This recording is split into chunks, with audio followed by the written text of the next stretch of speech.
Hello, ma'am, sir. Have a good day. My name is Beverly Joy T. Dasugo, 27 years of age, from Nueva Vizcaya, Philippines. I'm a single mom. I have one daughter. She's 12 years old, and I'm a high school graduate.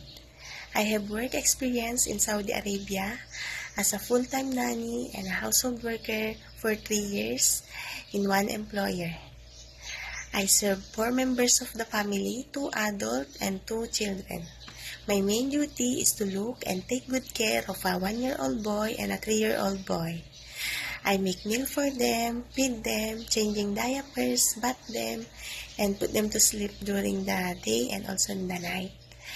And we do a lot of activities like playing, coloring, reading books, writing, singing, dancing, and I do household chores like cleaning, washing clothes, car washing, and preparing food, cooking, and I'm a patient, trustworthy, honest, and hardworking, and I will treat your child as my own.